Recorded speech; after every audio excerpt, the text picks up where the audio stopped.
आप सभी महाभारत के बारे में तो जानते ही होंगे। पितामह भीष्म ने महाभारत में अपनी प्रतिज्ञा के चलते पांडवों के साथ युद्ध किया। महाभारत ग्रंथ में एक कथा का वर्णन मिलता है जिसमें पितामह भीष्म के 5 चमत्कारी तीरों के बारे में बताया गया है और किस प्रकार श्री कृष्ण ने इन तीरों से पांडवों की रक्षा की। आज की इस वीडियो में हम इसी कथा के बारे में जानेंगे। नमस्ते मित्रों, स्वागत है आपका हिंदू टेल्स पर। यह बात उस समय की है जब कुरुक्षेत्र में कौरवों और पांडवों के बीच युद्ध चल रहा था। पितामह भीष्म कौरवों की ओर से युद्ध लड़ रहे थे, लेकिन कौरवों के सबसे बड़े भाई दुर्योधन को यह लगता था कि भीष्म पितामह पांडवों को नुकसान नहीं पहुंचाना चाहते। दुर्योधन का मानना था कि पितामह भीष्म बहुत शक्तिशाली है और पांडवों को मारना उनके लिए बहुत आसान है। इसी सोच के चलते दुर्योधन भीष्म पितामह के पास पहुंचा। दुर्योधन ने पितामह से कहा कि आप पांडवों को मारना नहीं चाहते, इसीलिए आप किसी शक्तिशाली हथियार का इस्तेमाल नहीं कर रहे। दुर्योधन की बात सुनकर भीष्म बोले, अगर तुम्हें ऐसा लगता है तो मैं कल ही 5 पांडवों को मार गिराऊंगा।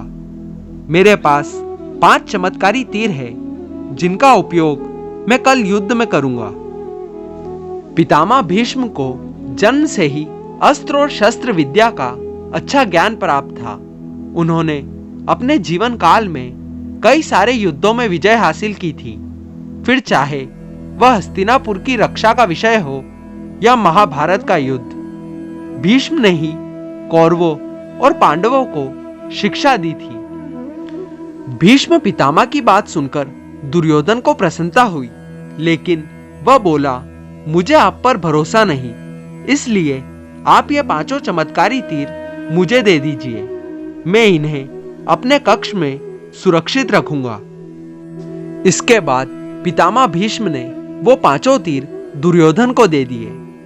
दूसरी ओर श्री कृष्ण को इस बात का पता चल गया। उन्होंने अर्जुन को इस बात की जानकारी दी।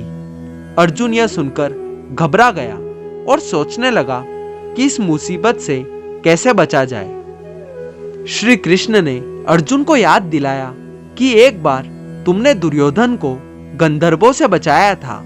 तब दुर्योधन ने तुमसे कहा था कि इस एहसान के बदले तुम भविष्य में मुझसे कुछ भी मांग सकते हो। यह सही समय है, तुम दुर्योधन से वो 5 चमत्कारी तीर मांग लो। इसी तरह तुम्हारी और तुम्हारे भाइयों की जान बच सकती है। अर्जुन को श्री कृष्ण की सलाह बिल्कुल सही लगी। उसे दुर्योधन का दिया वचन याद आ गया। ऐसा कहा जाता है कि उस समय सब अपने दिए गए वचन जरूर निभाते हैं। वचन तोड़ना नियम के खिलाफ माना जाता था। अर्जुन ने जब दुर्योधन को उसका दिया वचन याद दिलाया और 5 तीर मांगे तो दुर्योधन मना नहीं कर सका। दुर्योधन ने अपना वचन निभाया और वो 5 तीर अर्जुन को दे दिए। इस तरह श्री कृष्ण ने अपने भक्त पांडवों की रक्षा की। आज की इस वीडियो में बस इतना ही। अगर आप इसी प्रकार की और भी कथाएं सुनना चाहते हैं तो इस चैनल को सब्सक्राइब कर लीजिए।